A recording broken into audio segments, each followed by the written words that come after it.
Apa? Sambung. Doktor kita dah start ni, boleh dah start dah. Okey. Lagi seminit.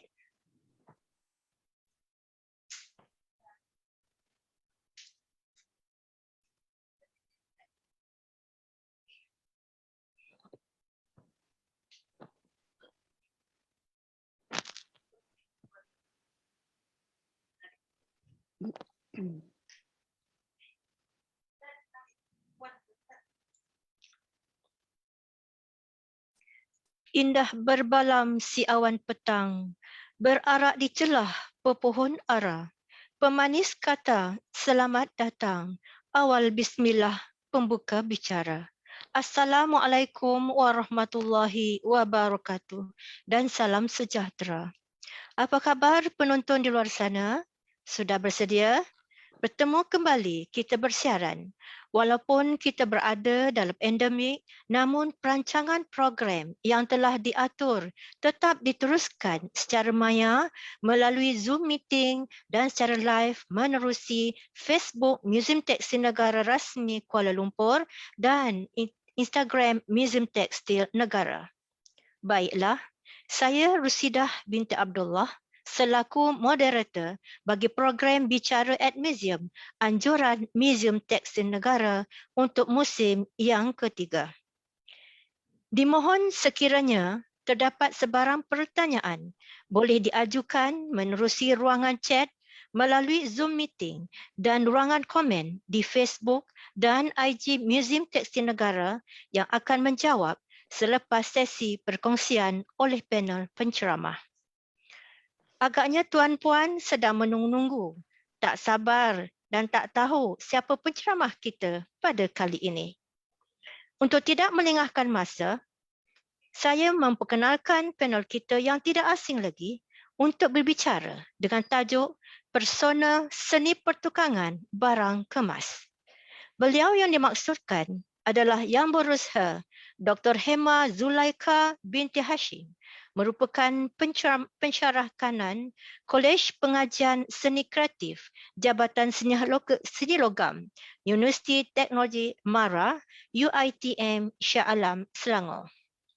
Beliau merupakan graduan Sarjana Muda Seni Lukis dan Seni Reka dalam bidang Seni Logam Kepujaan di UiTM pada tahun 2001 dan melanjutkan pengajian ke peringkat ijazah Sarjana iaitu Teknologi Reka Corak pada tahun 2005 dan beralih kepada bidang pertukangan logam dan reka bentuk barang kemas sebagai profesionnya bermula 2006. Pada tahun 2019, beliau telah melanjutkan pelajaran sebagai Doktor Falsafah dalam bidang reka bentuk bersepadu iaitu penyelidikan pakar dalam bidang pertukangan logam dan reka bentuk barang kemas khusus kepada perkembangan reka bentuk dan produk di bawah Fakulti Reka Bentuk dan Arkitek di Universiti Putra Malaysia. Pernah berkhidmat sebagai pereka barang kemas selama 3 tahun sebelum berkhidmat dengan UiTM. Menyandang sebagai Timbalan Dekan Penyelidikan dan Inovasi di Fakulti Seni Lukis dan Seni Reka selama 2 tahun yang bermula November 2019 sehingga Februari 2022. Sekarang menyandang sebagai koordinator di Jabatan Reka Bentuk Logam Kontemporari dan penyelia bagi pelajar-pelajar yang mengikuti Doktor Falsafah dan Sarjana. Selamat datang Dr. Hema ke program Bicara at Museum. Apa khabar Doktor? Alhamdulillah. Sangat panjang lebar pengenalannya ya. Berdebar pula saya. Okey, sebelum Doktor berbicara, izinkan saya dahulukan dengan serangkap pantun. Duduk sekawan si burung unta, tepi keramat di waktu malam. Pada doktor kami meminta, kata azimat pembuka kalam. Doktor, dengan segala hormatnya, dipersilakan. Alhamdulillah, terima kasih. Teruja saya mendengar rangkap-rangkap pantun yang diberikan oleh Puan Moderator. Jadi saya pun tak naklah ketinggalan ya untuk membalas beberapa pantun tersebut. Mohon maaf jikalau tersasar sedikit bunyinya. Okey, saya mulakan insya-Allah. Emas, perak, tak lupa juga tembaga, warisan budaya bersama terpelihara. Terima kasih ruang dan peluang yang tak terhingga kepada pihak Muzium Tekstil Negara. Gaya dan maksud perlu digambar, tercoret di minda petukang emas. Mari belajar menghargai persona rekaan barang kemas. Alhamdulillah, terima kasih lagi sekali saya ucapkan kepada Puan Moderator. Saya sangat-sangat teruja jika disentuh, dijentik dengan kata-kata ataupun mukadimah, pembuka kalam yang berbentuk pantun terutamanya. Jadi memang saya tak nak tunjuk kalah lah.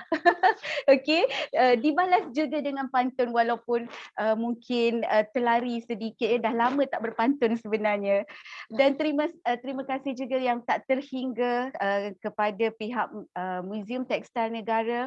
Tidak dilupakan kepada pewaris-pewaris bangsa yang merupakan akar waris penyambung seni dan khazanah warisan negara. Berkumpul kita sebenarnya di sini adalah merupakan satu peluang dan ruang yang sangat besar yang telah diasbabkan, yang telah diberi kita punya kesatuan oleh Maha Pencipta, di mana di sinilah tempatnya ataupun platformnya akar waris ini, penyumbang-penyumbang dan juga penyambung-penyambung warisan bangsa, delegasi yang telah dianugerahkan ini untuk bersama-sama kita di dalam majlis ilmu. Sangat-sangat istimewa bagi saya. Saya kalau bercakap berkenaan dengan budaya dan warisan ni, sebenarnya dia memang memberi satu pembuka kepada kita punya jiwa, pembuka minda kita, kerana kita daripada kecil lagi telah dihidangkan, telah disediakan dengan warisan-warisan yang sangat kaya di dalam muka bumi kita.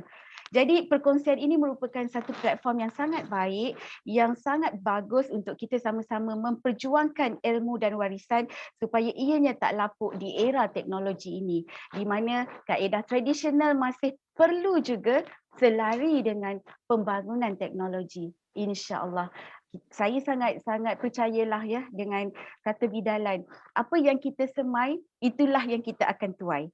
Apa yang kita pelajari dan itulah hasil yang kita akan nikmati, insya-Allah. Jadi Puan Moderator, izinkan saya untuk berkongsi slide presentasi saya.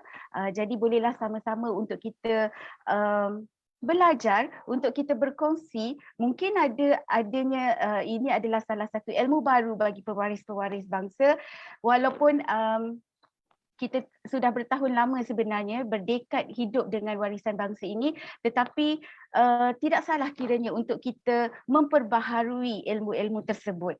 Kalau kita dah tahu, kita tahu-tahukan lagi. Kalau kita dah mahir, inilah masanya untuk kita berkongsi pengalaman supaya pewaris bangsa kita akan mendapat satu ilmu yang berterusan.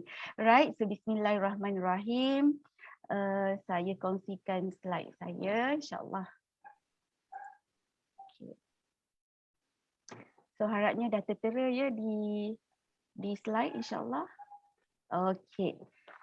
Di sinilah dia pembuka bicara untuk saya bersama-sama berkongsi dengan akar waris, pewaris penyambung warisan budaya bangsa. Di mana persona seni pertukangan barang kemas ini, kalau sebut je barang kemas, semua orang tahu. Semua orang minat, tetapi di manakah keusahawanannya, di manakah kejiwaannya dan di manakah permulaannya seni pembentukan pertukangan emas ini perlu kita perhalisi. Kerja-kerja belakang tabir selalunya tak pernah nampak pun. Yang tahu satu gah bentuk barang kemas yang telah dipasarkan, yang ada di merata kedai yang ada di dalam Malaysia ni terutamanya kan. Jadi kalau kita kata persona, kalau kita kata pertukangan, ianya memang tidak lari. So hari ini kita mungkin boleh memperjelaskan lagi apakah yang dimaksudkan dengan persona tersebut di dalam seni pertukangan barang kemas. InsyaAllah sama-sama kita menimba ilmu. Kalau di luar sana, pewaris-pewaris bangsa yang mempunyai pengalaman yang lebih daripada saya, mungkin ini adalah platformnya untuk kita mengadakan diskusi yang lebih berkenaan dengan persona seni pertukangan barang kemas. Seni barang kemas memang tidak boleh dipisahkan dari segi pensejarahannya, ya. Kalau mengikut di dalam statement yang saya ambil di sini, Kongres Kebudayaan Kebangsaan 1971, mengapa saya mulakan bicara ini dengan kongres tersebut dengan statement daripada Tun Abdul Razak 1971, lihatlah kata-kata yang sangat indah ini. Nenek moyang bangsa kita yang mendiami rantau Nusantara ini meninggalkan pusaka kebudayaan yang kaya raya dan tinggi mutunya. Maka sudah sewajarnya lah kita menerima gagasan bahawa kebudayaan kebangsaan yang sedang dibentuk dan dicorakkan hendaklah berlandaskan kebudayaan rakyat asal rantau ini. Walau bagaimanapun, patutlah kita juga mengambil unsur kebudayaan yang datang ke rantau ini dan membawa pengaruh terhadapnya semenjak beberapa lama supaya pengaruh yang bermanfaat dapat menyegarkan dan menentukan corak kebudayaan Malaysia pada masa hadapan. Penuh signifikan, menyentuh jiwa, di mana rantau Nusantara yang mempunyai pusaka warisan kebudayaan yang sangat tinggi nilai mutunya tidak kita patut lupakan, malah kita patut segarkan dengan idea-idea yang lagi berpengaruh untuk kita mengikut trend semasa yang kita boleh atur dan kita boleh susun mengikut kehendak pelanggan ataupun pewaris-pewaris pada masa akan datang. Secara sedikitlah ya saya sentuh secara basicnya, asasnya, seni rekaan barang kemas ni ianya melambangkan kehebatan terhadap budaya Melayu. Okey, sebab itu adalah kita punya rumpun yang mana ada titik tolaknya kita perlu mengambil juga rekaan-rekaan barang kemas yang terdiri daripada bangsa-bangsa yang lain, ya. Ramai juga tukang emas yang mahir yang sangat-sangat berbakat tertumpu di bahagian pantai timur, ada juga di Kuala Kangsar dan sebenarnya ianya terdapat di seluruh negara di dalam Malaysia. Tidak ketinggalan juga di Sabah dan Sarawak. Ya, keistimewaan dan kemewahan golongan diraja ini sebenarnya telah diselimuti oleh kemahiran dan juga kepakaran pakar-pakar tukang barang kemas ini sejak zaman dahulu lagi. So kebanyakan mereka ini tinggal di kawasan istana dan juga di sekitar rumah pegawai tinggi pada ketika itu. Dan di situlah sebenarnya titik tolak permulaan bagaimanakah kita patut menghargai, patut menyambung warisan ini sehingga bukan sahaja di peringkat istana tetapi kita pada rakyat jelata. Segala keperluan untuk menghasilkan perhiasan ini dibekalkan dan dihasilkan dengan corak tata rias yang sangat cantik dan halus. Okay, di sinilah kita kena menyambunglah warisan-warisan yang tidak patut kita lupakan. Lagi halus pembuatan barang kemas yang ada itu sebenarnya lagi haluslah jiwa petukang dan juga pereka barang kemas tersebut. Jadi terus saya menjurus kepada makna persona tersebut ya. Persona di sini dalam bahasa kamus ianya adalah watak rekaan di dalam cerita, di dalam drama, novel dan sebagainya. Okey, ini daripada penterjemahan kesusastraan. Kalau kita tengok dari segi jiwa-jiwa sastra ni, watak tu main peranan yang sangat penting.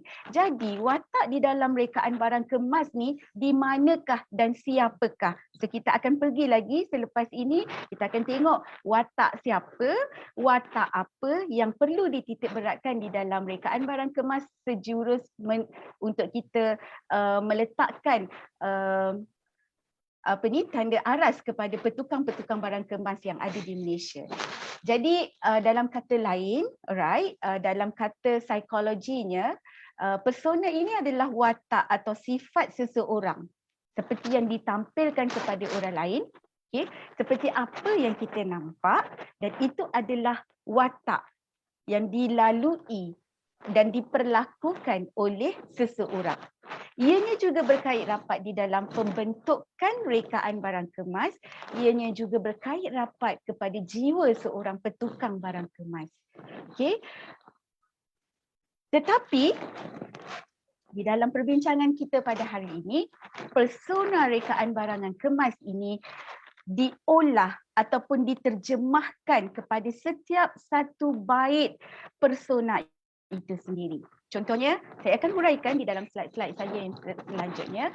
Persona yang kita bincangkan pada hari ini adalah apa yang dimaksudkan dengan pengalaman yang terdapat di dalam persekitaran pendidikan kita, di dalam mencari ilmu-ilmu pendidikan barangan kemas, dan juga proses-proses yang kita lalui di dalam pembentukan barangan kemas. Apa dia itu estetika? Estetika yang dimasukkan, yang disematkan di dalam setiap rekaan yang penuh dengan emosi. Okey, apa dia pula R? R adalah reka bentuk yang diberi dalam nafas baru dan tidak dilupakan akar umbi daripada metod ataupun teknik yang digunakan dalam pembentukan barangan kemas secara tradisional yang dikontemporarikan. Begitu juga dengan sumber inspirasi. Jikalau kita tidak mempunyai ilham, jikalau kita tidak mempunyai idea, maka pembentukan barang kemas itu tidak akan terjadi. Jadi sumber-sumber inspirasi ini lahir daripada jiwa mereka, lahir daripada sudut sanubari mereka melalui pengalaman tadi, melalui pembentukan emosi di dalam rekaan, maka akan lahirlah satu olahan idea, olahan penciptaan di dalam rekaan barangan kemas. Dan olahan-olahan ini sebenarnya adalah melalui pengalaman yang telah dilalui oleh mereka-mereka juga ya, yang mana kita boleh nampak di manakah tempat tinggal mereka, apakah latar belakang pendidikan mereka, dan juga apakah proses-proses kehidupan informal maupun formal yang telah dilalui oleh mereka-mereka dan juga pertukangan barangan kemas di Malaysia. Dengan itu, nilai yang kita dapat secara formal dan informal ini dibentuk dan disatukan di dalam persona pembuatan rekaan barangan kemas. Maka lahirlah attitude, saya pinjamkan bahasa Inggeris di sini di dalam persona rekaan barangan kemas, walau bagaimanapun ianya hanya adalah untuk menterjemahkan attitude secara keseluruhannya, membentuk akhlak dan akidah kepada mereka dan juga pertukangan barangan kemas. Jadi pengalaman di sini yang kita boleh kongsikan adalah melalui titik tolak proses pembuatan barangan kemas. Okey, izinkan saya untuk menjelaskan serba sedikit bagaimana proses pembentukan pembuatan barangan kemas ini.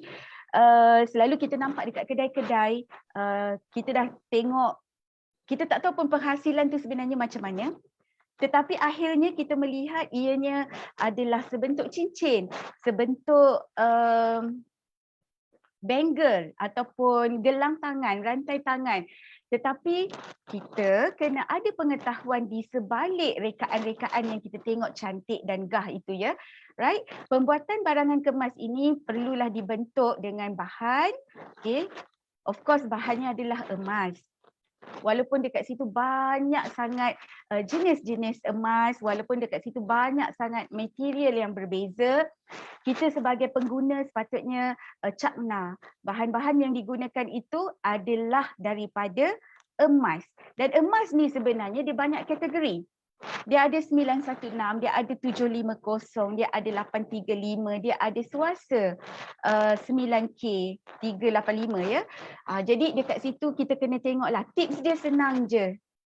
Kalau kita pergi kedai emas, okay, kita nak beli barang kemas kepada mereka-mereka yang dah pakar, of course lah kalau kita nak membeli, kita kena ada pengetahuan. Jadi tidaklah mudah kita ditipu ataupun dengan kata lain kita tak ada knowledge. Bila kita nak sesuatu, of course kita kena ada ilmu yang tepat.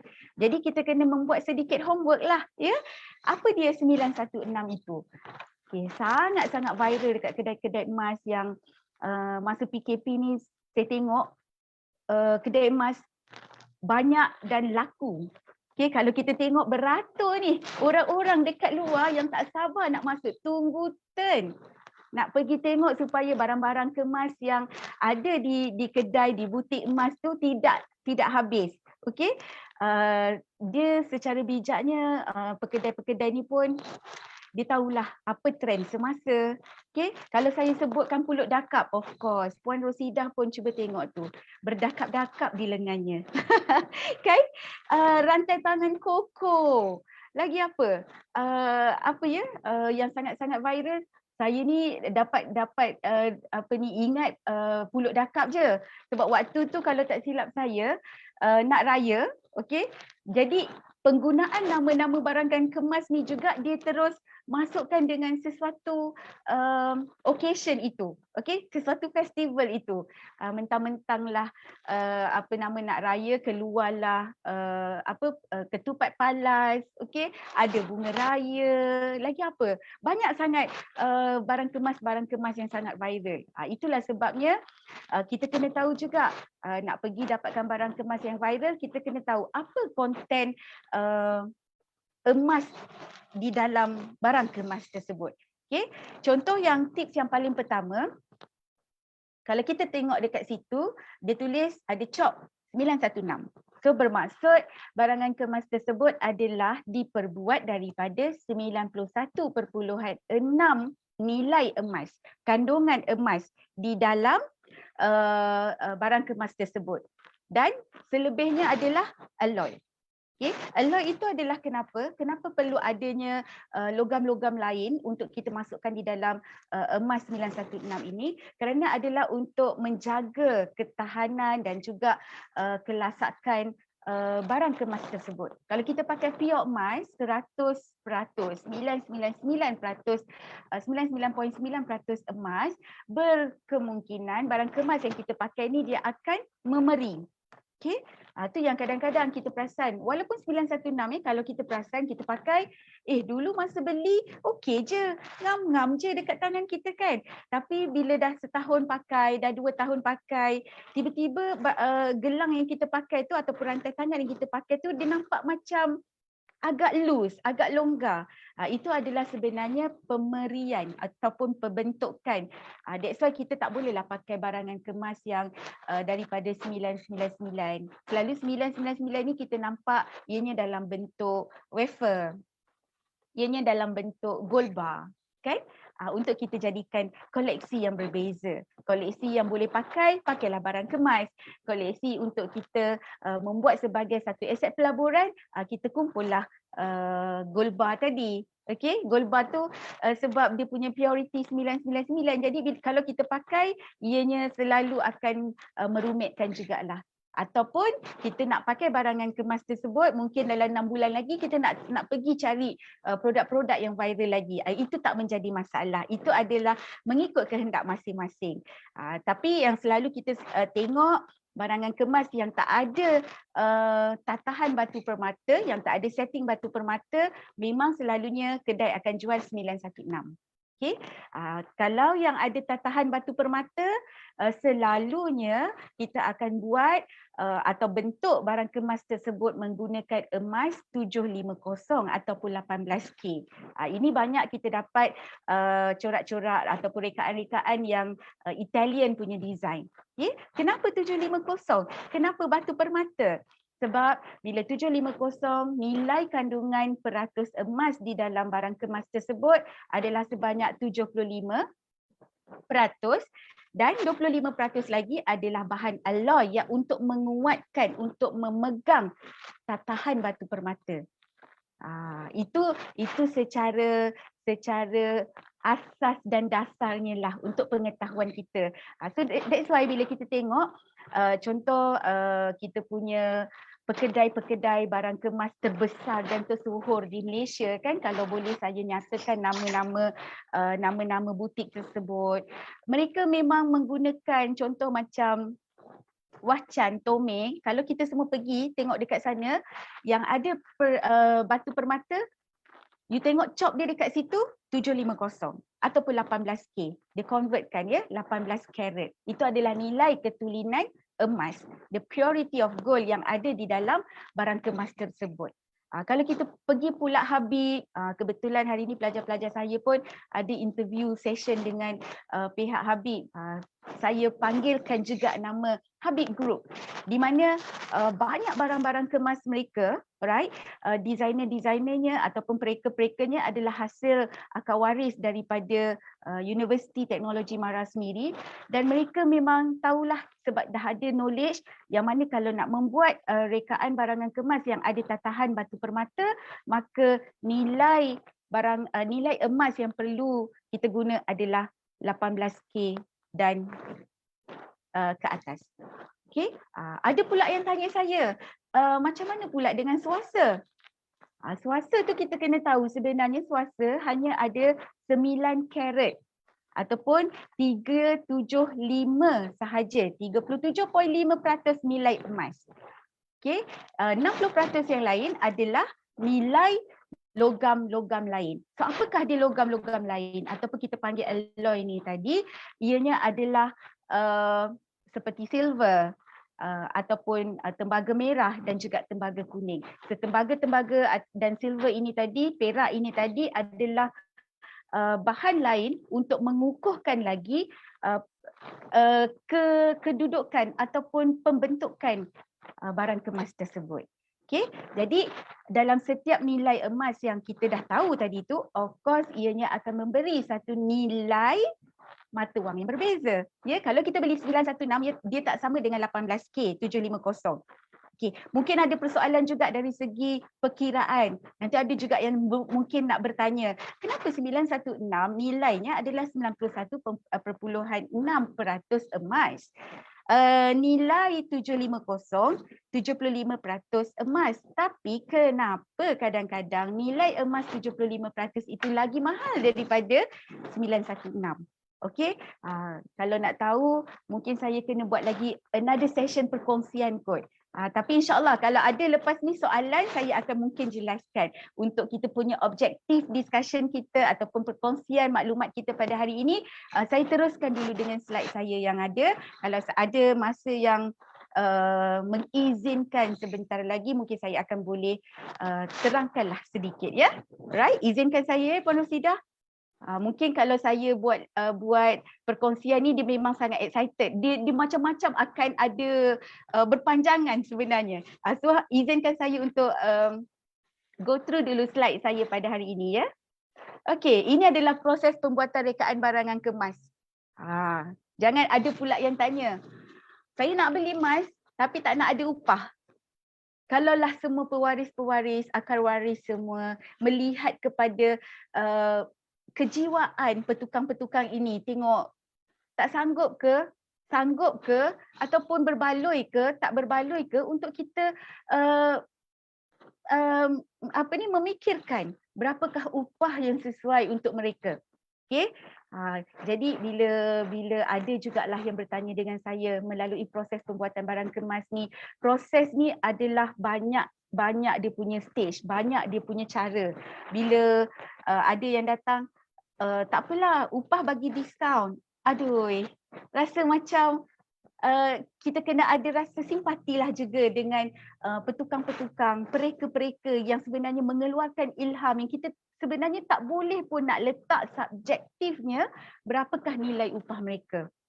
Ya, sebab dekat situlah bila kata okey mari kita beli barang kemas tiada upah.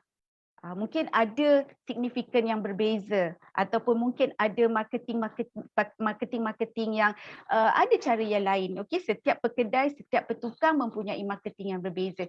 Tetapi proses pembuatan di situlah sebenarnya untuk kita menghargai mereka melalui hasil-hasil pembuatan ini. Jadi kita tengok, kita boleh fikir berapa upah kita nak bagi. Okey, berapa nilai yang kita boleh kongsikan dengan petukang-petukang ini.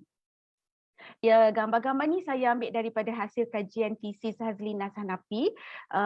Beliau merupakan seorang pengkaji tentang petukang-petukang emas di Kelantan. Jadi dia memang dah sebati dan sejiwa lah duduk bersama petukang, melihat bagaimana petukang membuat satu-satu barang kemas tersebut. Dan beliau juga merupakan sebenarnya alumni daripada Jabatan Seni Reka Logam Kontemporari. Jadi dengan ada jiwa yang rasa ingin menyeluruh tentang pembuatan barangan kemas ini, maka terhasillah kajian tersebut yang memang menitik beratkan proses-proses dan juga menjiwai pembuatan rekaan barangan kemas. Okey, kita beralih kepada estetika.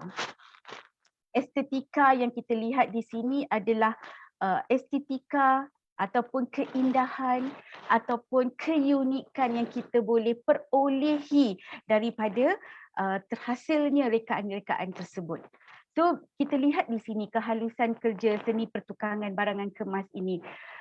Ini adalah salah satu teknik yang sebenarnya semakin dilupakan, semakin pupus, dan saya percaya Muzium Tekstil Negara sendiri melalui kerja-kerja penyelidikan yang ditampilkan di galeri Ratna Sari ada menyimpan khazanah-khazanah ini. Okay. Sebenarnya teknik ni teknik yang dah memang susah kita nak dapat. Kalau kita suruh petukang-petukang baru sekarang pun mungkin sebenarnya kita memerlukan kesabaran untuk membuat sesuatu produk tersebut. Jadi teknik filigree ni adalah satu teknik yang sebenarnya sangat-sangat penuh emosi. Berbalik semula kepada kita punya proses pembuatan barang kemas tadi. Emosi, kalau jiwa tak tenang, maafkan saya, kalau kita rasa tak tenteram, maka tak terlahirlah satu bengal filigree yang cantik dan halus ini. Okay? Kalau kita comparekan dengan gambar di bawah ni, ini adalah filigree yang telah dimodernkan. Apa maksud moden di sini ialah kita menggunakan mesin laser. Okay? Tetapi berinspirasikan kepada filigree yang dibuat secara tradisional.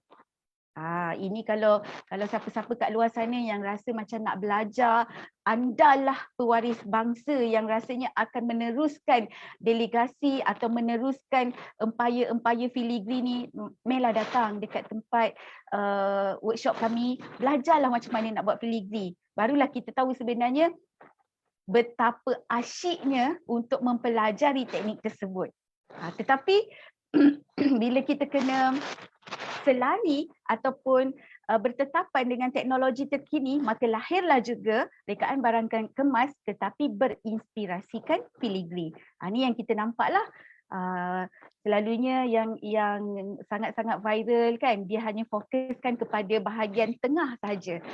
Dan selebihnya dekat belakang ni kita bentukkan dia sebagai bengal. Okay, support utama ataupun motif utama ataupun persona utama tu adalah di bahagian tengah saja. Itu apabila telah dimodernkan. Sebab apa? Terdapat kajian yang membuat satu penyelidikan mengatakan bila kita buat keseluruhan bentuk, contoh macam ni ya, ini memang kita nampak gambar yang sebelah tepi ni memang kita nampak keseluruhan motifnya adalah kepada keseluruhan bengal tersebut. Tetapi dia ada banyak rongga-rongga di situ. Okey? Bila banyak rongga dekat situ, kita boleh memberi sedikit kekurangan penggunaan material bahan di situ. Okay? Jadi dia boleh setimpal dengan harga yang kita boleh samakan dengan teknik yang dibuat secara moden dan juga teknologi. Tapi selalunya kalau yang tradisional, yang susah nak buat, dia punya upah tu agak tinggilah. Kita bukan menilai kepada berapa kos yang kita laburkan, tetapi kita menilai di mana titik tolak keindahan dan juga kesabaran pereka-pereka ini menghasilkan produk tersebut. Ya, sebenarnya tiada nilai pun kalau kita tengok kat situ, dia akan ambil masa yang sangat lama compare dengan teknologi hanya menggunakan teknologi laser yang boleh produce sangat banyak. Dekat situlah nilai-nilai yang sebenarnya kita kena beri penekanan supaya kaedah-kaedah tradisional ini tidak lapuk ditelan teknologi. Alright, seterusnya adalah kehalusan. Ini ya secara enlarge-nya dibesarkan. Kita nampak halus-halus wire di bahagian daun ni, kita nampak inspirednya adalah kepada teknik filigree tersebut. Okey. Dan ini adalah lagi satu teknik tebuk tembus yang agak sukar diperolehi. Okey. Kalau kita nak nampak yang mesin yang diperbuat daripada mesin mungkinlah banyak, tetapi kita tak dapatlah detailsnya dan halusnya seperti pembuatan tangan. Kalau macam ni memang kita gunakan material 916. Okey, 916 ataupun kita boleh gunakan juga 750 tetapi dia agak sukarlah untuk dibentuk. Kalau 916 menggunakan teknik tembus ni dan juga teknik pahat ataupun kita panggil pahat Jawa, ianya mudah untuk membentuk ataupun memberi penekanan dan kehalusan kepada setiap contoh, setiap corak yang digunakan di dalam produk ini. Okay. Dan ada tukang-tukang di Kelantan masih lagi aktif. Ia ini saya dapat daripada salah seorang tukang di Kelantan, Mi Blacktop kalau tak silap saya nama Facebooknya. Okay. Saya pun ada tanya juga, contohnya cincin ni dalam satu bentuk cincin ni berapa kosnya, upahnya bagaimana. Bila pakar ataupun bila petukang-petukang profesional ni buat kerja, dan itulah kerjanya, tengoklah hasil dia. Sangat-sangat puas hati. Dan kebanyakan feedback daripada pelanggannya pun sangat-sangat puas hati because of liuk lentuk corak yang digunakan tak sama dengan laser daripada mesin hasilkan. Itu yang kita kena faham, pembentukan seni pertukangan daripada kaedah tradisional, kalau kita comparekan dengan mesin, okey, lain sangat dia punya hasil. Memang sukalah. PM tepilah kalau nak order. Okey, ini sebenarnya boleh je pergi, kalau kita pergi dekat Pantai Timur tu banyak pekedai-pekedai ataupun petukang-petukang yang masih lagi menjual reka corak yang sebegini. Kenapa saya ketengahkan teknik-teknik yang hampir pupus? Sebenarnya kita berasa sedih sebab kita tak ada petukang-petukang yang sanggup nak duduk dekat dalam bengkel 8 hingga 5 semata-mata untuk mengukir corak-corak ini. Sebab mereka lebih selesa, okey, buat kerja pakai komputer and then just enter, terus diprototypekan, kan? Tapi bila kita tengok hasilnya, bila kita bertukang tu penuh dengan zikirullah, subhanallah. Bila kita tengok dekat sini hasil dia, wow, kita sendiri bangga. Bukan untuk kita pakai untuk menunjuk-nunjuk, tapi sebenarnya kita menghargai hasil seni pertukangan tersebut. Memang cantik. Yang ini pun saya masih lagi aim nak dapatkan bangle tu. Berdikit-dikit lah mengumpul duit, kan, sebab ini adalah aset, ini adalah satu pelaburan sebenarnya. Kita melabur dari segi nilai estetikanya dan kita juga sebenarnya melabur dari segi nilai gramnya. Okey, ini pun satu pengetahuan yang kalau kita ada satu sesi lagi khas, kita akan cerita antara nilai dan juga nilai estetika dan juga nilai gram bahan tersebut. Banyak khasiatnya sebenarnya. Okey. So, seterusnya saya kongsikanlah sedikit di sini kehalusan kerja-kerja tangan yang dihasilkan oleh pelajar Jabatan Seni Reka Logam Kontemporari, di mana mereka ini menjalani dua aras pengetahuan. Okey. Di peringkat diploma kita ajar mereka secara soft skill, kemahiran tangan, melembutkan jari jemari supaya pembentukan produk yang mereka buat tu selari ataupun setara dengan petukang-petukang profesional. Jadi dekat sini memang kita mengenengahkan pengetahuan dan kemahiran. Sebab kita ada dua aras, ada diploma, kita ada di UiTM Machang Kelantan dan mereka melanjutkan pelajaran ke peringkat degree di UiTM Shah Alam untuk memberi lagi kekemasan. Okey, bila dia dah belajar diploma, dia dah tahu tentang pengetahuan dan kemahiran. Bila dia dah belajar ke peringkat negeri, dekat sini kita tahu daripada pembentukan produk itu sendiri, di situlah tersisipnya falsafah-falsafah rekaan yang diterjemahkan melalui produk-produk akhir mereka. Dekat sini kita dah boleh nampak pendidikan informal yang saya cuba ketengahkan adalah sifat-sifat tadi yang duduk dalam bengkel, kan. Bengkel tu panas.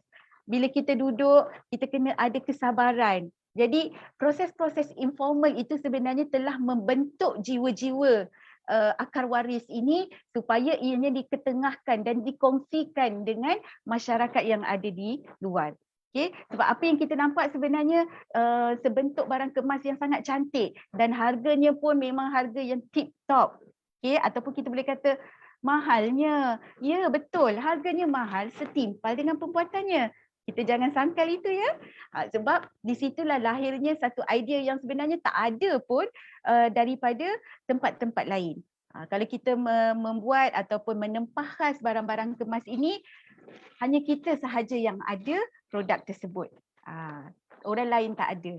Kalau kita berlumba-lumba nakkan menggunakan handbag yang berjenama hanya kerana lifestyle, apa salahnya kalau kita sebenarnya menghargai budaya warisan kita, kita pergi terus tempah apa kehendak jiwa kita yang kita nak buat ni kan, barang kemas yang macam mana, bentuknya macam mana, nak bertahtakan batu permata yang macam mana, sebenarnya itu adalah keluar daripada ataupun minat daripada diri kita sendiri. Okay, saya teruskan, selain daripada pendidikan informal, pelajar-pelajar ini sebenarnya telah diserapkan kreativiti mereka dan kita sentiasa memberi ruang-ruang inovatif. Okay, dari segi idea yang mereka lahirkan memang tidak ada di mana-mana kerana di situlah pembentukan, pengetahuan, pemurnian jiwa yang kita sematkan dalam diri pelajar kita. Dan apakah R di dalam persona yang lain? Okey, reka bentuk. Kita teruskan di sini terjemahan reka bentuk sumber dan juga olahan. Okey, olahan-olahan idea yang kita dapat di dalam reka bentuk barang kemas ini sebenarnya kebanyakannya tercipta daripada persekitaran kita. Kita duduk di dalam alam flora dan fauna, tetapi kita sebagai seorang Muslim yang selalunya menggunakan corak-corak yang lebih berbentuk flora, okey, bunga-bungaan, daun-daunan, okey, dan juga hiasan-hiasan yang digunakan, terapi-terapi rekaan yang digunakan menggunakan awal larat, sulur kacang. Ini memang tidak lari daripada motif-motif tradisional yang ada di dalam seni dan warisan kita. Okay, ini idea macam mana nak dapatkan bentuk. Contohnya ini adalah bentuk bangle tadi ya, gelang tangan untuk kita buat teknik pahat Jawa. Satu-satu yang kita kena susun atur. Akan ambil masa tetapi hasilnya memang memuaskan. Dan ini adalah daripada bunga cempaka, bunga kenanga. Okey. Kita tengok dekat sini bagaimana kita cuba sematkan, kita letak tatahan batu permata, masih lagi menggunakan terapi ataupun layout daripada awal larat. Nampaklah keunikan di situ, kita cantumkan dengan idea-idea yang ada di dalam persekitaran kita. Ini adalah brooch. Dia boleh buka, jadikan satu brooch yang besar dan juga brooch yang kecil. Okey, sekejap ya.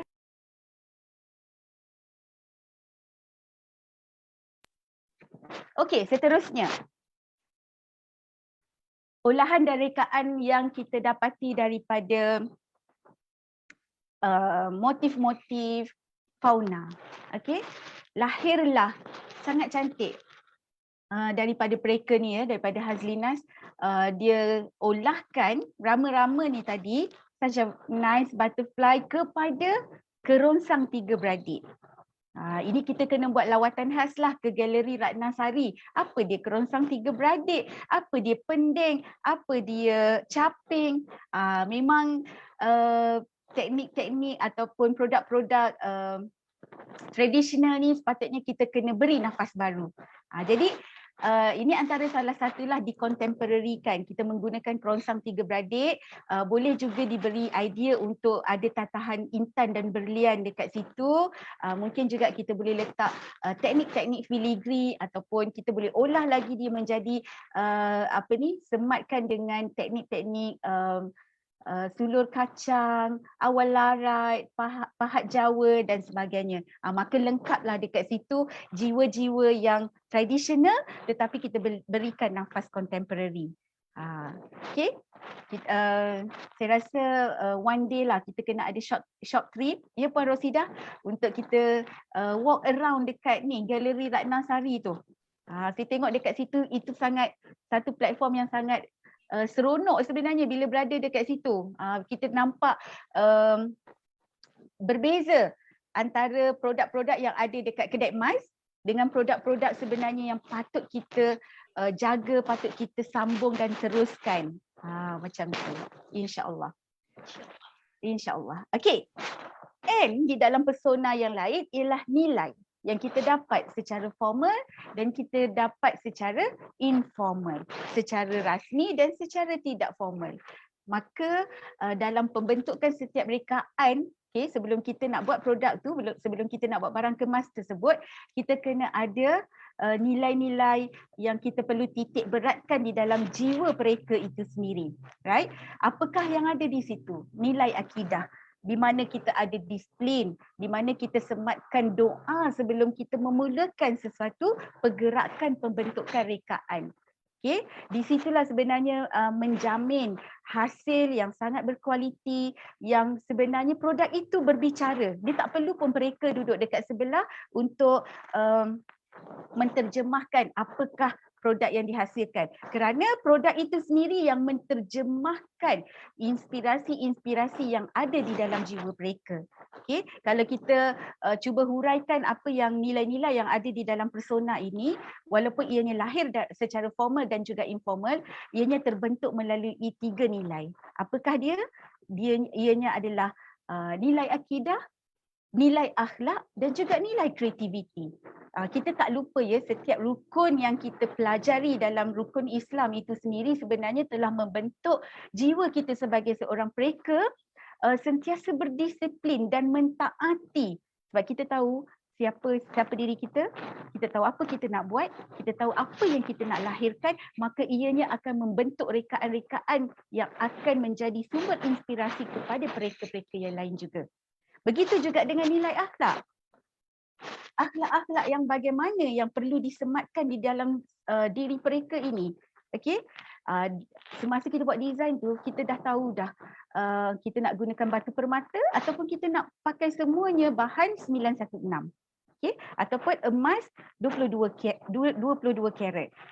Perlu tak kita nak letak tatahan berlian dekat situ? Kita kena ada imaginatif, kita perlu berinovasi di dalam diri sendiri, maka dapatlah kita lahirkan sangat-sangat cantik rekaan yang kita boleh kongsi dengan pelanggan-pelanggan kita. Right? Dan selain itu kita perlulah menerapkan juga nilai-nilai kreativiti. Allah dah bagi kita ilham, okey. Ilham ni kita tak akan dapat dalam satu bentuk yang terpaksa, okey. Ianya datang secara semula jadi. Itu yang dipanggil sebagai informal. Kita kadang-kadang ni bila tak bersyukur itulah, kadang-kadang kan bila tak bersyukur kita rasa macam tak boleh nak buat satu rekaan, tetapi sebenarnya di sebalik kejadian itu Allah telah menyisipkan satu rahmat ilham supaya kita dapat mengeluarkan bentuk rekaan tersebut yang kita boleh kongsikan dengan pelanggan-pelanggan ataupun peminat-peminat barang kemas sendiri. Okay, saya suka jugalah highlight dekat sini bila ada ketiga-tiga elemen ini tadi, terhasillah satu rekaan yang indah yang membuktikan satu platform informal untuk pelanggan menghargai kehalusan kerja tangan tukang selari ianya memantapkan nilai sosial sesama manusia. Right? Sebenarnya produk-produk yang kita pakai bukan sahaja barang kemas, ianya ada satu penceritaan yang sebenarnya berkait rapat dengan kita. Kita beli sesuatu produk sebab kita suka, tetapi kita perlu memperhalusi lagi signifikan suka tu sebab apa. Barulah kita tahu nilai sesuatu produk tersebut. Dan di sinilah lahirnya juga kehalusan jiwa mereka dan tukang dengan menjelaskan segala tindakan yang dihasilkan melalui niat yang ikhlas, lisan yang lemah lembut dan perbuatan yang baik. Okay. Di sini memang dah terkandung dah nilai-nilai akhlak yang tinggi yang menggambarkan kepercayaan dan pemahaman mereka dalam menempuh hakikat kehidupan berlandaskan iman yang teguh. Komplit nilai akidah, nilai akhlak dan nilai kreativiti yang disematkan di dalam persona seni rekaan barangan kemas. Akhirnya A yang saya boleh rangkumkan di sini adalah okay, apabila kita memperjelaskan di dalam nilai-nilai tadi, dia adalah secara keseluruhan. Ianya adalah secara holistik yang kita dapat membentuk intuisi, kita dapat membentuk intelek dan selari menggunakan atau melaksanakan teknik di dalam rekaan dan juga pembuatan barangan kemas. Apakah dia intuisi yang kita dapat daripada akhlak dan akidah termasuk kreativiti itu tadi? Ianya adalah rekaan yang dihasilkan mereka adalah lahir di antara keseimbangan akal dan hati. Maka ianya membentuk satu produk yang sangat-sangat berkualiti.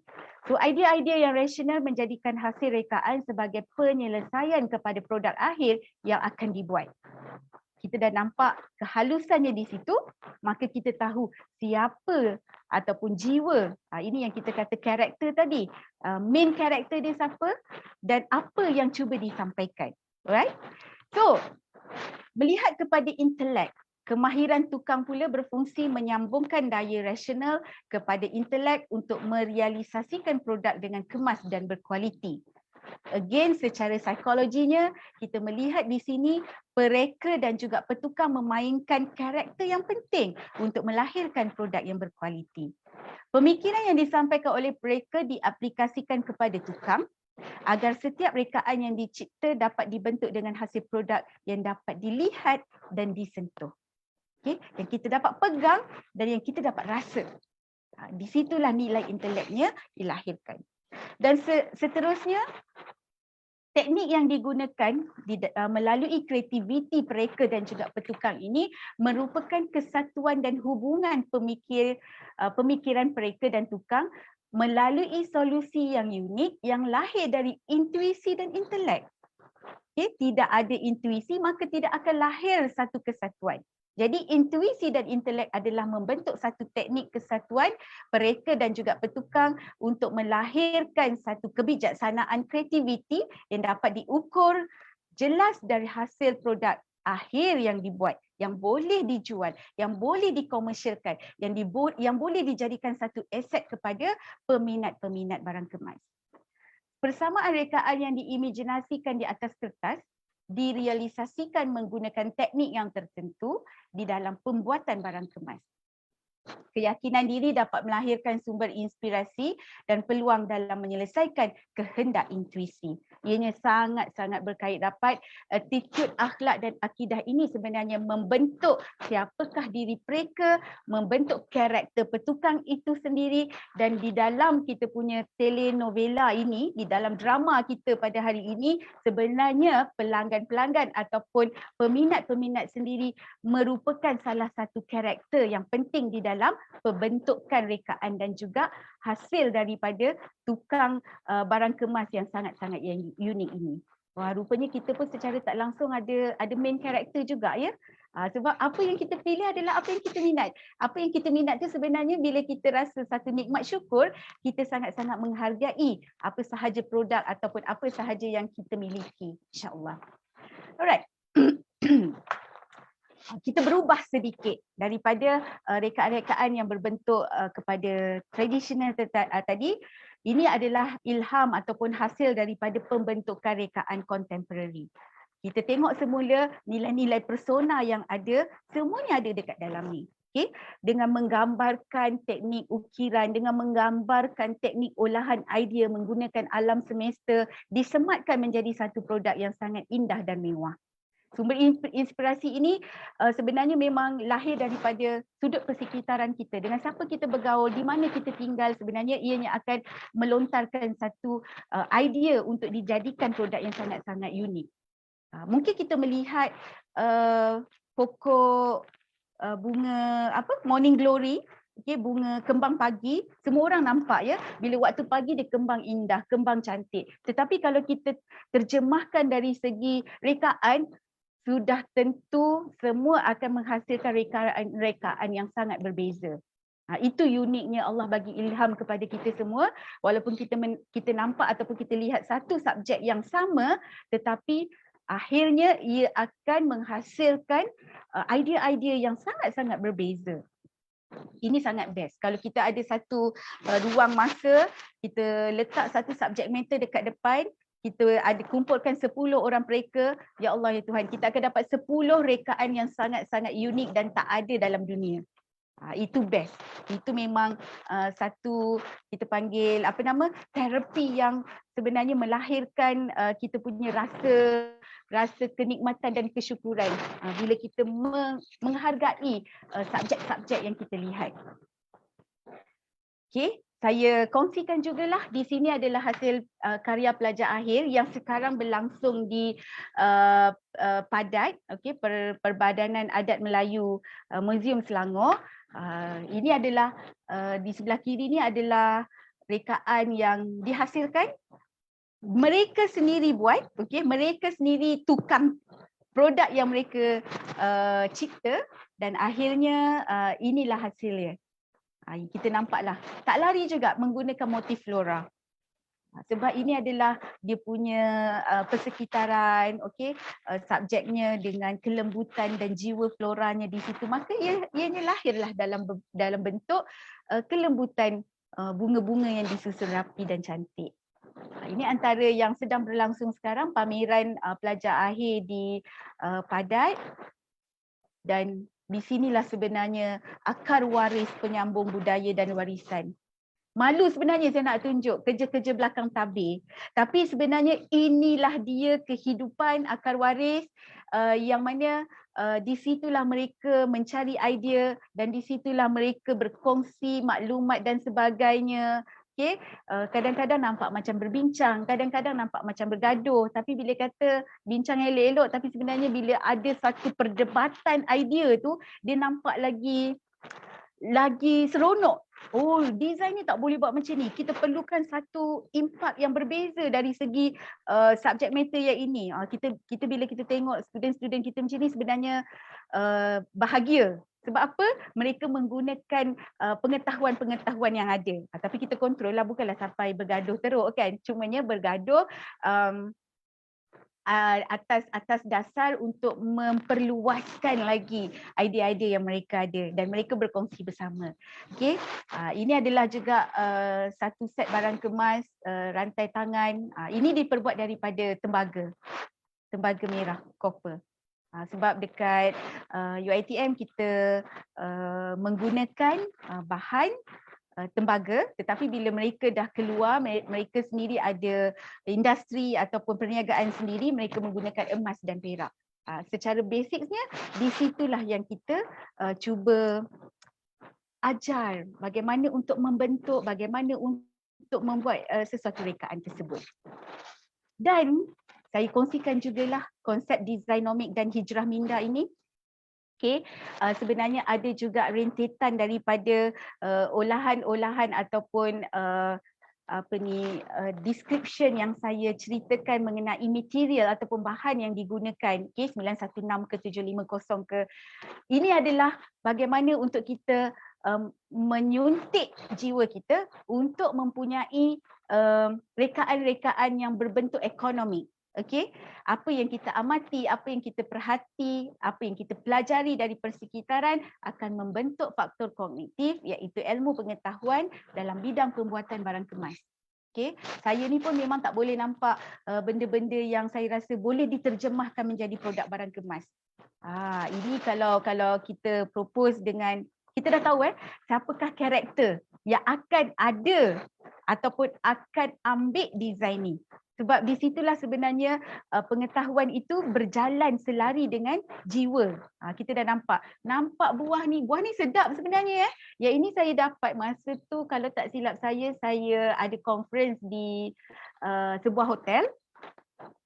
Saya rasa macam sayang nak makan. Tapi sebabkan saya rasa benda ni boleh diterjemah menjadikan satu statement ring,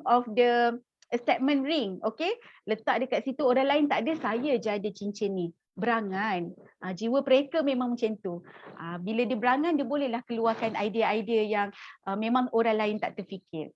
Di sinilah kita sebenarnya kena jentik jiwa kita, kerana bidang pembuatan barang kemas ni kita ada satu motivasi, kita kena ada satu sikap yang terbentuk dalam diri mereka ataupun petukang. Tak kisahlah berangan ke apa ke, janji ianya boleh dihasilkan dan dikomersialkan.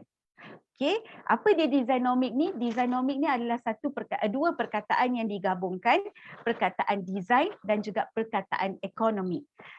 Kalau di dalam kajian yang saya lakukan, designomic di dalam barang kemas ini ialah barang kemas yang tidak melebihi daripada 3 gram.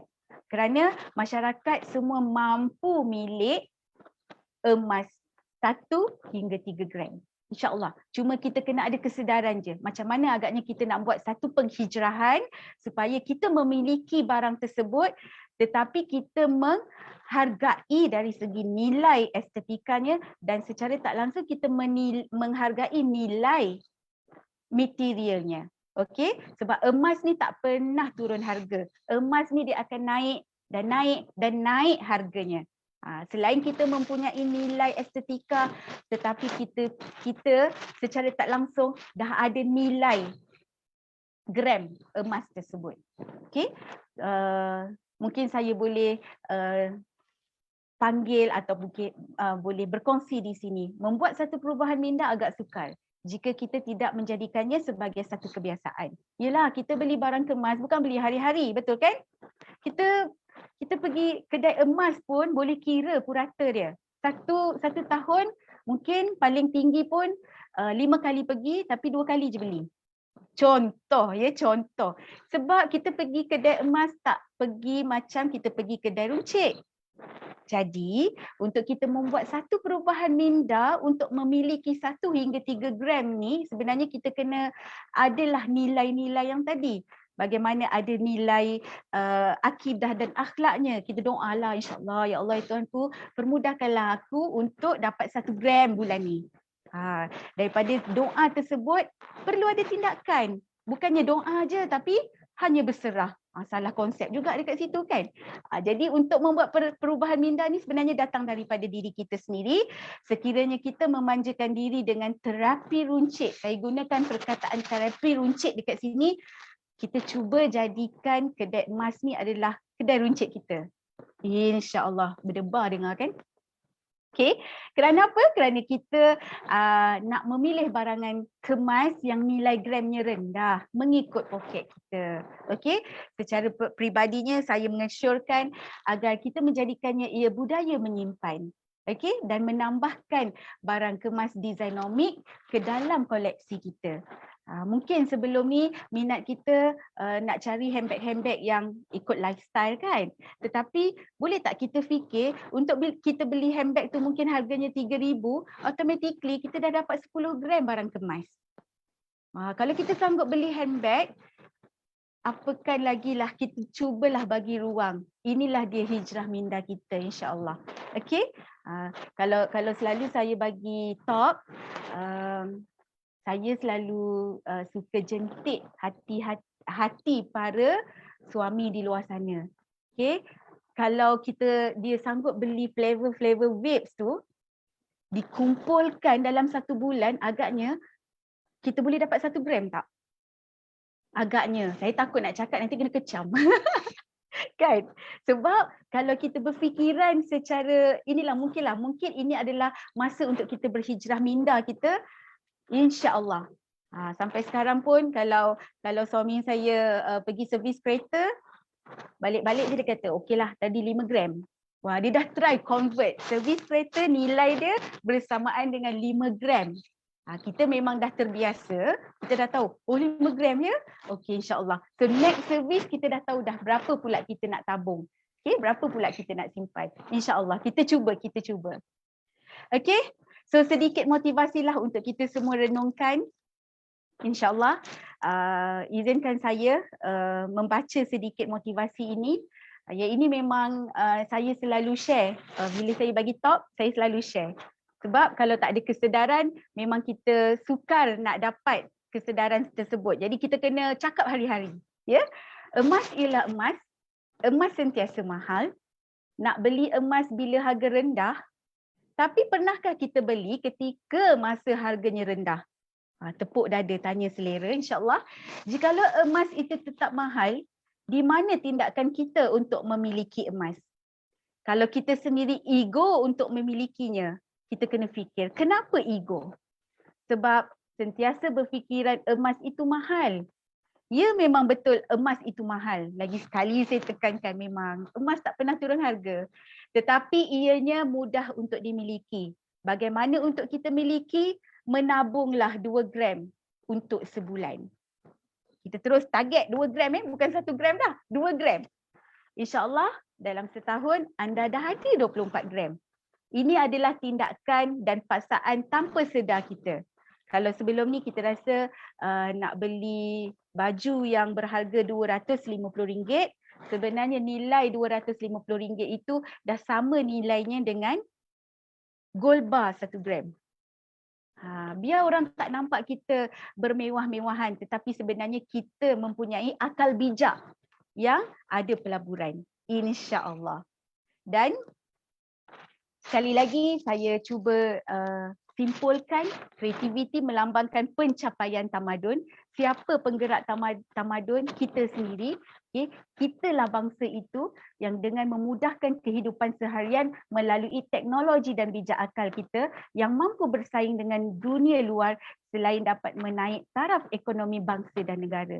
Sebelum kita fikir bangsa dan negara, sebenarnya pencapaian tamadun itu adalah untuk diri kita sendiri dan keluarga. Maka baru kita boleh bentuk siapakah bangsa yang akan mentadbir negara, insya-Allah. Itu pemikiran yang sangat kritis sebenarnya. Lahir daripada kreativiti yang boleh menjana idea, yang boleh dikomersialkan melalui kreativiti yang menghasilkan dan mengembangkan produk perkhidmatan pasaran, pembungkusan, promosi, perinklanan, seterusnya. Dia adalah penyelesaian masalah kepada kita.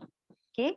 Dan di sini setinggi-tinggi penghargaan, terima kasih saya kepada Museum Tekstil Negara yang memberi ruang dan peluang kepada saya untuk berkongsi bersama-sama menceritakan apa dia persona seni pertukangan barang kemas tersebut. Jikalau ada akar-akar waris di luar sana yang dah terjentik hatinya nak belajar macam mana seni pertukangan emas ini, jom masuk Jabatan Seni Reka Logam Kontemporari, Kolej Pengajian Seni Kreatif Universiti Teknologi Mara Shah Alam. Okay. Terima kasih dari saya, dan sebelum saya menutup bicara pada hari ini, izinkan saya tutup dengan pantun. Ya, Puan Rosidah? Boleh.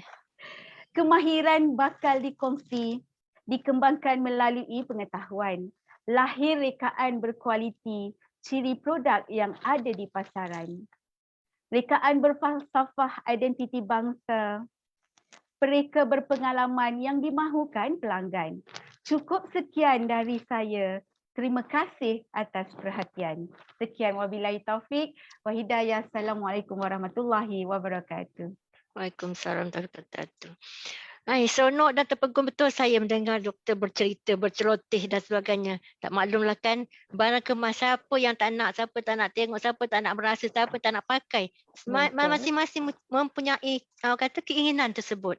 Namun macam mana pun saya mengucapkan ribuan terima kasih kepada doktor di atas perkongsian ilmu yang tak terhingga, memberi satu ilmu yang baru bagi saya. Ingin mendalami kalau boleh sejauh mana yang doktor ada ilmu lagi, itulah kami ingin menimba ilmu yang ada pada doktor. Okeylah, baiklah doktor. Kita teruskan dengan sesi soal jawab. Soal yang terima hanya setakat ini saya ingin tanya dululah daripada pihak saya, pihak sendiri. Ya, boleh. Begini. Kita biasanya bagi macam orang yang tak ada pengalaman, tak ada ilmu tentang barang kemas, biasa mereka nampak satu barang kemas yang dijual mungkin sama ada secara perseorangan ataupun di kedai-kedai yang tidak berjenama emas. Tapi kita beli di situ. Tapi bagaimana kita nak kenal pasti yang emas tu ada emas tulin atau emas yang betul-betul emas 916 ke 9.99 ke ataupun 910 ke atau 9750. Macam mana doktor? Contohlah saya nak beli tapi tak tahu dia punya nilaian tu. Macam mana saya nak kenal pasti yang itu adalah emas tulin? Silakan doktor. Alright, terima kasih. Ini memang soalan-soalan favorite. Bagaimana untuk kita melihat nilai ketulinan emas tu, sebab hanya Jauhari mengenal manikam. Hanya Jauhari mengenal Betul Mantap. kadang-kadang. Kadang-kadang saya pun terbalik-terbalik juga ni, okey. So, first tips ataupun trik yang pertama kita tengok, setiap barang kemas ni dia didatangkan dengan hallmark. So, hallmark tu dah memang ada ataupun kita panggil chop lah, okey. Kalau kita pergi mana-mana kedai emas yang biasa-biasa, contohnya kita pergi ke setiap negeri, dia ada kedai-kedai emas yang kecil-kecil je, yang dia dekat tepi-tepi jalan kan. Tetapi kan bila kita masuk dekat situ, of course kita dah tahu kita masuk kedai emas. Dan sudah pastinya pekedai-pekedai itu menjual emas. Tetapi bagaimana pula yang kita ni datang, of course kena ada bawa pengetahuan. Okay, tips yang pertama dia, kita tengok chop tu dekat barang kemas tu dia ada 916. Dia ada hallmark dekat situ. And ada juga pekedai-pekedai ataupun petukang-petukang kecil ni, dia memang ada brand dia sendiri. Contohnya mungkin dekat situ dia ada tulis TJ ke. So TJ tu mungkin menggambarkan itu adalah produk daripada kedai tersebut. Kan? Jadi kena tengok 916 itu adalah menunjukkan nilai ketulinan emas tersebut. Okay. Yang kedua, mungkin kita dah beli, kita tak adalah nak cek dekat kedai tersebut kan. Kita boleh juga cek barang kemas kita, mungkin kita boleh pergi ke mana-mana arah nu sebab mereka ada ada alat untuk cek emas. Okay. So dia adalah equipment yang mereka boleh lihat itu adalah ketulinan emas, itu adalah emas ataupun tidak. Dan ada juga sebenarnya emas-emas sado di luar sana pun dia menggunakan chop 916. Okey. Tetapi kita kena tengok selalunya kalau mereka menggunakan emas 916 yang disadur, bentuk-bentuk emas 916 yang disadur, kita boleh tengok perkataan PT. Okey. Dia selalu guna dekat situ sama ada 22K PT ataupun 916 PT. So apa dia PT? Kita jangan confuse pula. PT tu bukan nama kedai tersebut. Okey? Sebab kita dah tahu dia menjual barangan sadur, PT adalah plated. Perkataan PT adalah merujuk kepada plated. Plated tu adalah saduran. So kita dah tahulah 22 karat ataupun 916 produk saduran. Dan lagi satu, kalau kita nak tahu, kita dah boleh agak, mungkin kepada penggemar-penggemar emas di luar sana, kita dah boleh agak 10 gram tu beratnya macam mana. Kalau kita beli produk-produk sadur ni, dia kadang-kadang terlalu mampat sebab dia menggunakan alloy ataupun menggunakan bahan logam yang berbeza dengan emas. Jadi ketumpatan ataupun ketulinan emas kita dah boleh rasa. Begitulah. Itu antara salah satu tips lah, insya-Allah. Okey, soalan kedua doktor. Ya.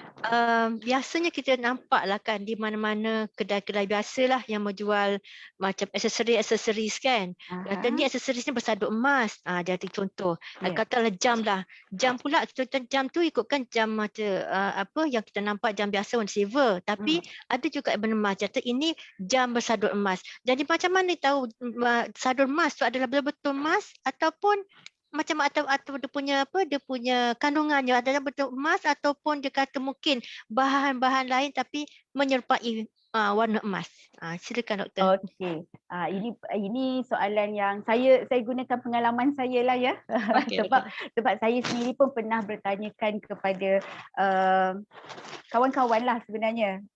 Sebab antara barang kemas yang dijual, ada juga barang kemas yang berbentuk berbeza sedikit lah selain daripada gelang, selain daripada jam itu sendiri, ada yang minta nak buat bingkai cermin mata. Tapi daripada emas. Itu kita tahulah sebab itu tempahan khas. Kalau kita nak tengok bagaimana pula pemilihan ataupun penjual jam di luar sana, kita beli bangle yang wrist bangle jam tu selalunya adalah steel. Kalau putih kan? Kalau putih, okey, itu adalah steel. Itu adalah jenis-jenis logam yang digunakan. right, yang mana tidak memberi reaction kepada kulit kita dan sebagainya. Dan dalam ilmu saduran pula memang kandungan ataupun konten emas itu ada.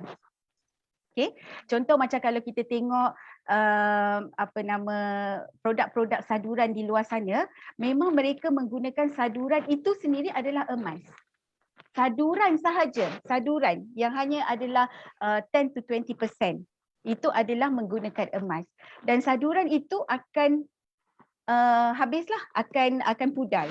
Kalau jam, dia memang dah ada kandungan logam lain seperti steel, stainless steel contohnya, yang ianya tidak akan berkarat dan tidak akan memberi reaksi kepada kulit pengguna. Tetapi saduran, kita kena tengok kalau kita pakai barang kemas itu pada jangka masa yang panjang, okay, saduran ni dia akan lama-lama dia akan tipis dan akan habis. Bila kita tengok, kenapa selama hari ni 1 tahun, 6 bulan, 1 tahun pakai tak ada rasa apa-apa. Tapi dalam lebih daripada 1 tahun dia akan memberi reaksi kepada kulit kita. So kita tahulah itu adalah bahan-bahan saduran. Kita kena pergi hantar semula lah untuk plating. Untuk disadurkan semula. Begitu. So spesifik untuk pembentukan jam, bingkai spek, itu memang daripada logam yang berbeza daripada bahan-bahan saduran barang kemas yang ada dekat pasaran. Okey. Soalan seterusnya daripada Encik Mulkis bin Abdullah. Pada pendapat Dr. Hema, apakah pendekatan yang perlu diambil untuk kita pupuk generasi muda masa kini untuk mengenali seni tradisi ini? Ini memang soalan untuk seorang akademia. Sebagai saya sendiri, sebagai seorang pendidik, sebenarnya kita mempunyai satu masa yang agak sukar. Sebenarnya macam mana untuk kita memanggil generasi muda ni duduk satu tempat untuk kita brainstorm. Okay, inilah sebenarnya cara yang kita boleh dekatkan generasi muda dengan seni-seni tradisi ini. Contoh kalau soalan ni ditanya kepada akademia, mereka akan membuat satu misi akademik ke sekolah-sekolah dan memberitahu dan membuat satu demonstration, panggil kita kumpulkan murid-murid sekolah ini, pelajar-pelajar sekolah ini, sama ada sekolah rendah dan sekolah menengah, kita tunjuk apa kepakaran, seni-seni kepakaran yang kita ada. Okay. Contohnya dalam seni pertukangan barang kemas sendiri, kita ajar macam mana mereka untuk membuat cincin belah-rotan. Sangat simple sebenarnya. So warga Muzium Tekstil Negara katalah satu hari nanti berhajat nak buat, kan, kita ajar macam mana nak buat cincin belah rotan dan pakai. Bila kita order, bila kita beli sendiri, kita rasa lain. Bila kita buat dan kita pakai, kita akan rasa sangat-sangat lain. Dihargai benda yang kita buat sendiri, kan, dan kita pakai. Nak pula bila orang tanya, cantiknya cincin awak. Wah, buat sendiri ni, bangga, kan.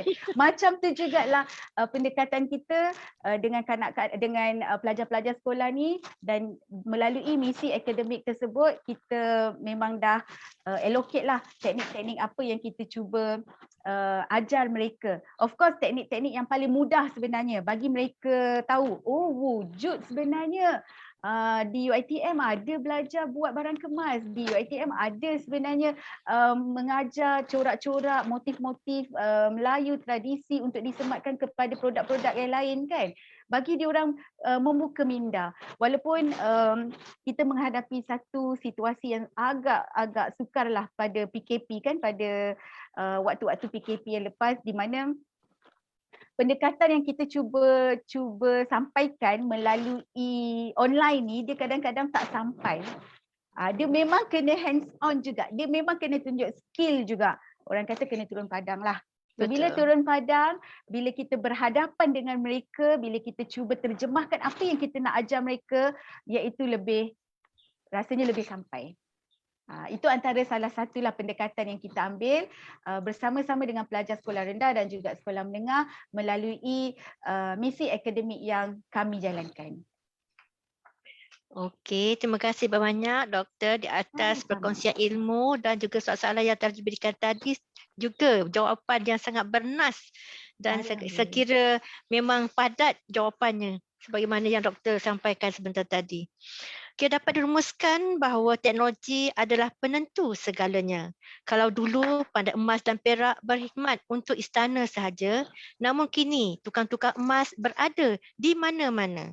Perbuatan barang kemas dulunya sangat halus, berseni, berestetika dan hanya fokus kepada motif flora dan fauna, tetapi zaman telah berubah kerana banyak rekaan-rekaan terkini telah mendahului dengan ragam hias berbeza dan mempunyai persaingan yang hebat.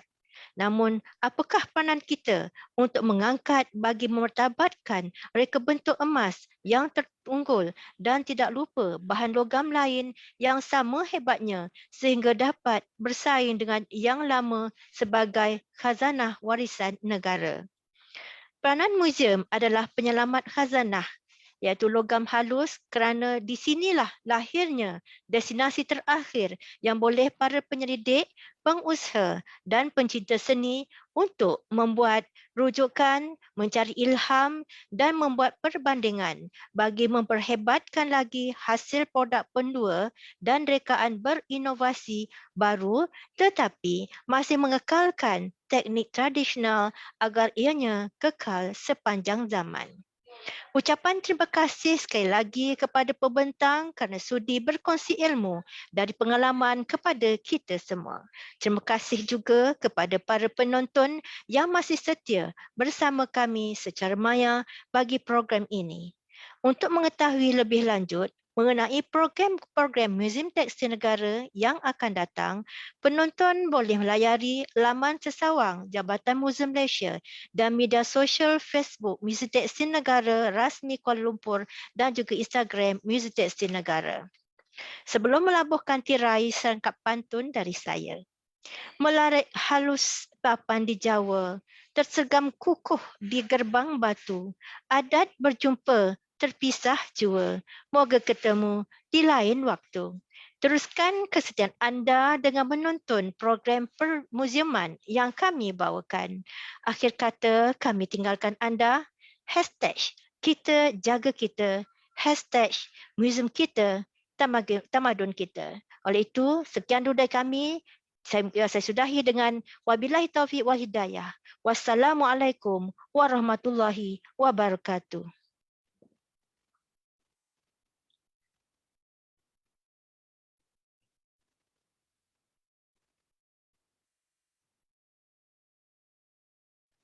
Alright, terima kasih semua. Okey. Terima kasih doktor. Terima kasih doktor. Terima kasih. Kami background ni ramai ni. Ramai Ya ke? ramai lagi orang saya kat belakang.